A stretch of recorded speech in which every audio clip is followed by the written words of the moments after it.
मॅडमजी आणि यानंतर आजच्या ह्या ज्ञानोत्सवाला आपलं मनोगत व्यक्त करतील आदरणीय सुनीलजी पाटील साहेब, जे बृहन्मुंबईचे मुख्याध्यापक संघाचे अध्यक्ष आहेत, संजयजी पाटील साहेब आणि प्राचार्य आहेत ज्युनियर कॉलेज मुंबई साहेबांना मी नम्र प्रार्थना करतो की आपण या प्रसंगी आपलं मनोगत व्यक्त करावं. धन्यवाद sir. Thanks, Madam Prabhu. But I will not deliver my speech in English because I know the crowd, our parents, they know Marathi very well. So sorry, but it's your role. You have to introduce how you will run the school in Pachora Tahsil area. So thank you very much for introducing me and Mr. Appa sir. आज मी इथे अप्पांच्या सोबत ज्या कार्यक्रमाला आलेलो आहे किंवा ज्या शाळेसाठी काम करतो आहे त्या ज्ञानोत्सवाची आज सुरुवात होत आहे आणि या कार्यक्रमाला उपस्थित या शाळेचे फाउंडर आमदार किशोरप्पा पाटील, आजचे प्रमुख वक्ते गणेशजी शिंदे साहेब, या पाचोरा नगरीच्या प्रथम नागरिक नगराध्यक्षा सुनीताताई पाटील आणि आमच्या टीम मध्ये जे काम करतायत अनेक दिवसांपासून त्या डॉक्टर प्रियांकाताई पाटील, सुमित दादा पाटील आणि ज्या मुख्याध्यापिका आता इथे बोलल्या त्या राधिका प्रभू की ज्या मुंबईहून आलेल्या आहेत, त्या मूळ कर्नाटकच्या आहेत परंतु अनेक वर्ष विविध पदावरती आणि मुख्याध्यापक पदाची जबाबदारी सांभाळून मुंबईमध्ये ज्यांनी यशस्वी आपली वाटचाल पूर्ण केली, तर अशा एक मुख्याध्यापिका आपल्या पाचोरा शहरात, छोट्या शहरात की ज्यांनी मुंबई सोडून कधी बाहेर गावं बघितलेली नव्हती, ज्या गावामध्ये राहिलेल्या नव्हत्या, त्या इथे तयार झाल्या यायला, म्हणून त्यांचं मनापासून आज खरं तर मी धन्यवादही व्यक्त करतो. त्यानंतर उपस्थित सर्व मान्यवर जे राजकीय क्षेत्रातले आहेत, काही अधिकारी आहेत, अजून एक नाव घ्यावं असं वाटतं, जी क्लिप तुम्ही आता बघत होतात ते श्री रिझाणी सर आर्किटेक्ट आणि आमच्या सोबत अजून काम करतायत ते संतोष सर आणि आपले पवार सर आणि आपण सर्व पालक व शिक्षण महोत्सवाच्या निमित्ताने उपस्थित शिक्षण प्रेमी बंधू आणि भगिनींनो. मी शिक्षण प्रेमी यासाठी म्हटलं कारण मी त्या ऍड बघत होतो. आप्पांनी कुठेही, आप्पा जरी राजकारणात असले तरी कुठेही राजकारणाची चमक किंवा राजकारणाची कोर त्याला न देताही इथे हा कार्यक्रम इतका भव्य दिव्य स्वरूपात होऊ शकतो. म्हणजेच तुम्ही शिक्षण प्रेमी म्हणून इथे आलेला आहात असं मी मानतो. आपण बघितलं असेल इथे एक वेगळ्या पद्धतीची शाळा तयार होते आहे हे तुम्हाला दाखवण्यात आलं. मी त्याही पलीकडे जाऊन काही थोड्याशा गोष्टी तुमच्या समोर मांडतो कारण आपल्याला मुख्य व्याख्यानांचे आणि आप्पासाहेबांचं मार्गदर्शन ऐकायचं आहे. पाचोरा नगरीमध्ये हे पहिल्यांदा घडतं आहे की शिक्षणाची क्रांती या आजच्या शिक्षणोत्सवापासून सुरू होईल याची मला खात्री आहे. 1.5 वर्षापूर्वी जेव्हा आप्पांची माझी भेट झाली तेव्हा आप्पांचे जे विचार माझ्यापर्यंत पोहोचले त्याच दिवशी मला असं वाटलं की आप्पा राजकारणाच्याही पलीकडे जाऊन या तालुक्याचा विचार करू इच्छितात आणि म्हणून मलाही माझं सौभाग्य वाटलं की मी आप्पांसोबत काम करावं.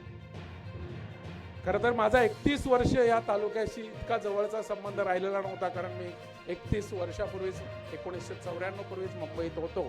परंतु शिक्षण क्षेत्रातल्या प्रदीर्घ अनुभवानंतर असं वाटलं की शिक्षण ही एक इंडस्ट्री जेव्हा बनते आहे तेव्हा किशोरप्पांसारखा राजकारणातला माणूस शिक्षणाला इंडस्ट्री न मांडता माझ्या तालुक्यातल्या मुलांना गुणवत्तापूर्ण सर्वांगीण विकासाचं शिक्षण कसं देता येईल या विचाराने प्रेरित होऊन शाळा इथे निर्माण करतो आहे. हे खूप मोठं दिव्य असं विचारशक्तीचं मला रूपांतर वाटलं. इथे 7 एकरच्या या परिसरामध्ये इतक्या बारकाईने प्लॅनिंग चालू आहे. ते सर्वच तुम्हाला इथे दाखवलेलं असलं तरी सुद्धा काही त्याच्याही मागे कामं होत आहेत. राजकारणात खरं तर कुठलंही प्लॅनिंग नसतं, पण राजकारणातलीच व्यक्ती आप्पांच्या रूपाने इथे इतका मायन्युटली प्लॅनिंग करताना आम्ही बघताना खरंच आनंद वाटतो की या तालुक्यात नव्हे जिल्ह्यात एक आदर्शवत इन्स्टिट्यूट या पाचोरा शहरातून नर्मदा इंटरनॅशनल नावाने सुरुवात होतो आहे. हे आपल्यासाठी भाग्याचं आणि अतिशय प्रगतीचं लक्षण मानलं पाहिजे. या शाळेची सुरुवात करताना एक मिशन स्टेटमेंट घेऊन, एक ब्रीद वाक्य घेऊन आम्ही जात आहोत. Universal education with Indian values. Indian values का तर तुम्ही बघत असाल की आपल्याकडे खूप मोठ्या प्रमाणात संशोधनं झालीत. अनेक देशांनी अनेक प्रकारचे संशोधनं केलीत, परंतु व्हॅल्यूज, मोरल व्हॅल्यूज शिकवायचे राहून गेले असतील आणि म्हणून अनेक देश युद्धामध्ये गुंतलेले आहेत. त्यावेळेला अल्फ्रेड नोबेल नावाच्या एका शास्त्रज्ञाने डायनामाइट या सुरंगाच्या दारूचा शोध लावला. तो फक्त अशा विविध कार्यक्रमामध्ये एक शोभेची दारू उडवण्यासाठी मिळावी हा त्याचा उद्देश होता. त्या दारूचं इतकं भयानक रूपांतर केलं सायंटिस्टने येणाऱ्या की आता एक एक मिसाईल, काही शेकडो बॉम्ब घेऊन एकमेकांच्या देशावरती पडतायत आणि खरी सुख शांती राहून जात आहेत. आणि म्हणून ही एक इन्स्टिट्यूट असेल की इथे क्वालिटी एज्युकेशन तर दिलंच जाईल, युनिव्हर्सल इंटरनॅशनल एज्युकेशन तर दिलंच जाईल, परंतु त्याला इंडियन मोरल व्हॅल्यूजचा टच असेल. आणि त्याची सुरुवात जर तुम्ही बघितलं तर ती कुठून आहे तर आप्पांनी आपल्या आईचं ऋण फेडण्यासाठी आईच्या नावाने सुरू केलेली ही शाळा हे त्याचंच एक द्योतक समजलं पाहिजे. इथे काय दिलं पाहिजे. आपण आता बऱ्याच गोष्टी बघतो की आपल्याला खूप मोठ्या सुख सुविधा आता निर्माण झालेल्या आहेत. आपल्याकडे मेट्रो ट्रेन्स आहेत, आपल्याकडे बुलेट ट्रेन्स आहेत. ही इतकी मोठी झगमगाट देणारे ट्यूबलाइट्स किंवा हॅलोजन्स आहेत, सेलफोन आहेत, व्हॉट्सअप आहेत, विविध प्रकारचे सोशल मीडिया आहेत, विमान आहेत, हेलिकॉप्टर्स आहेत. या सगळ्या सुखसुविधांमध्ये आपण जर चिंतन करायला घेतलं तर यापैकी कोणता शोध आपण भारतीयांनी लावलेला आहे तर याचं उत्तर मिळतं एकही शोध आपण लावलेला नाही. त्याचं कारण आपण गुणवत्तापूर्ण शिक्षणाकडे कदाचित आतापर्यंत वळायला होतं. इव्हन आपले एपीजे अब्दुल कलाम सुद्धा टेक्नॉलॉजिस्ट होते, सायंटिस्ट नव्हते. आपण दिले सायंटिस्ट. 8 ते 9 लोकांना आपल्याला नोबेल पण मिळाले, परंतु अजून बरंच काही करायचं आहे आणि तेही आपली मोरल व्हॅल्यूज ठेवून करायचं आहे. मी थॉमस अल्वा एडिसनचं एक उदाहरण तुम्हाला सांगू इच्छितो. थॉमस अल्वा एडिसन जेव्हा ऑस्ट्रेलियाच्या एका शाळेत शिकत होते, त्या शाळेत त्या 3रीच्या वर्गात असताना 3 वर्ष कंटाळलेल्या शिक्षकांनी त्याला काहीच येत नव्हतं. त्याचा IQ कमी आहे असं शिक्षकांचं मत झालं. तो डफर आहे असं शिक्षकांचं मत झालं आणि आपल्या प्रगती पुस्तकावर त्यांनी शेरा मारला की हा विद्यार्थी शिकण्याच्या लायकीचा नाही आणि त्याच्या आईच्या हातात ते पत्र दिलं. थॉमस अल्वा एडिसनच्या आईने ते पत्र वाचलं आणि त्याला असं वाचून दाखवलं. त्याला उत्सुकता होती की माझ्याबद्दल शिक्षकांनी काय लिहिलं. तो निरागस मुलगा शिक्षकावरती खूप प्रेम करायचा.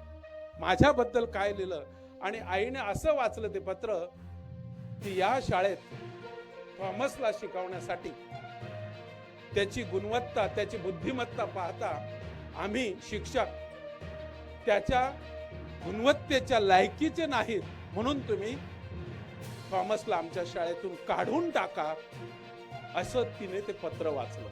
म्हणजे उलट वाचलं आणि त्याला खूप आनंद झाला. मी इतका बुद्धिमान आहे की शिक्षकांपेक्षा माझी बुद्धी चांगली आहे. आणि तिला सांगितलं होतं मुलाला शाळेतून काढून टाकावं. तिने काढलं, दुसऱ्या देशात गेले. आणि तुम्हाला आज माहीत असेल की थॉमस अल्वा एडिसन हा एकमेव शास्त्रज्ञ घडला पुढे की त्याने आपल्याला बल्बचा शोध लावून दिला. म्हणजे एका डफर मुलाला जर का तुम्ही रिमार्क मारला तर तो डफर होऊ शकतो. एखाद्या गुन्हेगारावरती जर का लहानपणीच एखादी छोटीशी कुठेतरी पेन्सिल चोरली म्हणून तुम्ही जर तो रिमार्क मारला तर तो त्या दिशेने जाऊ शकतो. पण एक पॉझिटिव्ह आई काय करू शकते हा जर असा पद्धतीने तुम्ही पॉझिटिव्ह विचार केला तर एका शिक्षणात, एका चांगला शास्त्रज्ञ आपण गमावू शकलो असतो. मग हे एज्युकेशन आपल्या आईला, आपल्या माता पालकांना माहीत आहे का, याचीही काळजी ही शाळा घेणार. ही शाळा याच्याही पुढे जाऊन काही लॅब्स तयार करत आहे. जळगाव जिल्ह्यातलीच नव्हे, महाराष्ट्रात फक्त 7 ते 8 शाळांमध्ये एक लॅब आहे, तिला व्हर्च्युअल लॅब म्हणतात. ती पहिल्यांदा ग्रामीण भागातल्या या अनेक जिल्ह्यांपैकी उत्तर महाराष्ट्रातले कदाचित ती पहिली लॅब असेल की ती व्हर्च्युअल लॅब आपल्या नर्मदा इंटरनॅशनल मध्ये आपणच्या मानस असा आहे की ती इथे स्थापन करा.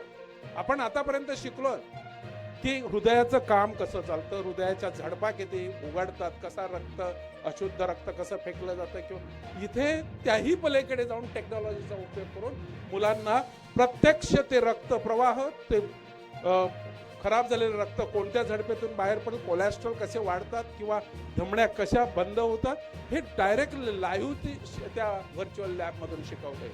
आणखी एक लॅब इथे एक नवीन निर्माण होणार आहे, ती म्हणजे स्टेम लॅब. स्टेम म्हणजे science, technology, engineering and mathematics. ही एक वेगळी लॅब 1ली ते 7वीच्या मुलांना तिथूनच ते सायन्सचे धडे, भले तो पुढे सायंटिस्ट होणार नसेल परंतु त्याला ते बेसिक नॉलेज मिळालं पाहिजे, एक असा वेगळा विचार घेऊन इथे एक लॅब आणि म्हणजे आपणचा जो मानस आहे, आपणचे जे ध्येय उद्देश आहे शाळेच्या बाबतीत त्याच्यातून व्यक्त करतात किंवा त्याच्यातून ते प्रेझेंट करण्याचा प्रयत्न करतात. आम्ही सतत मागच्या अनेक आठवड्यांपासून इंटरव्ह्यू घेतो आहोत. प्रियंकाताई आमच्या इंटरव्ह्यू पॅनलमध्ये होत्या, परंतु आप्पांचं एक गोष्ट मला खूप मनाला भावली, ती म्हणजे एकदाही इंटरव्ह्यू थांबले नाही. त्याचं कारण की तो शिक्षक जो येणार आहे तो शिक्षक गुणवत्तेचाच येऊ देत, माझ्या ओळखीचा, माझ्या नात्यातला किंवा मला त्याचं बंधन येता कामा नये. म्हणजे इतकं पवित्र कार्य या शिक्षणातून घडू देत, हा एक चांगला पवित्र हेतू आप्पांच्या मनात होता. आणि एक चांगली क्वालिटी, जसं आता मॅडमने सांगितलं की मॅडम मुंबईच्या आहेत, एक जोमन म्हणून ते केरळचे आहेत, आज ते गुजरातला एका कामासाठी गेले, ते होत आहेत. एक आंध्र प्रदेशचे शिक्षक आम्ही सिलेक्ट केलेले आहेत आणि केरळचे अजून 2 पाईपलाईन मध्ये आहेत की जे जॉईन होऊ इच्छितात.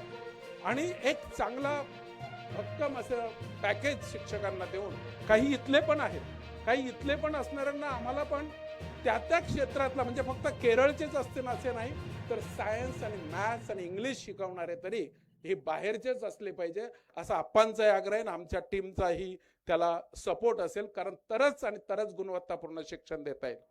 आप्पांनी आतापर्यंत राजकारणाच्या माध्यमातून हे पाचोऱ्याचं सगळं चित्र बदललं.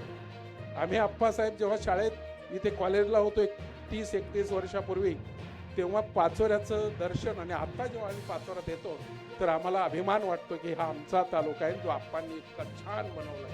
इथे ऑक्सिजन पार्क बघितला मी, एकदम प्रशस्त रस्ते, कोणत्याही याच्यातून जा तिथे कॉन्क्रीटचे रस्ते, गल्लीतून त्या गावापर्यंत अगदी पानांचे रस्ते. परंतु आप्पांच्या डोक्यात एक वेगळा विचार आला, आणि तो विचार महत्वाचा होता की ते स्विमिंग पूल पासून तर खेळापासून तर या चांगल्या लॅब देऊन माझ्या तालुक्यातला प्रत्येक विद्यार्थी आता चांगला कसा गुणवत्तापूर्ण शिक्षण घेऊ शकेल, एक चांगली कल्पना आप्पांनी इथे आणली. तुम्ही बघत असाल मागील 70 वर्ष फक्त भारताला IAS अधिकारी दिले ते साऊथने. त्याचं कारण होतं की ही शिक्षण पद्धती त्यांनी त्या काळात अवलंबली होती. आता आपल्याला त्याची गरज आहे आणि ती गरज आप्पांच्या माध्यमातून इथे पूर्ण होईल अशी मला खात्री वाटते. आणि ज्ञानोत्सवानिमित्त आप्पांना आणि या नर्मदा इंटरनॅशनल स्कूलला, की जी स्कूल किशोर आप्पा पाटील बहुउद्देशीय संस्था संचालित करते आहे, शुभेच्छा देतो. आणि आप्पांनी एक नव्हे अशा शाळेची चैन उभी करावी अशी आशा व्यक्त करतो आणि थांबतो. जय हिंद, जय महाराष्ट्र.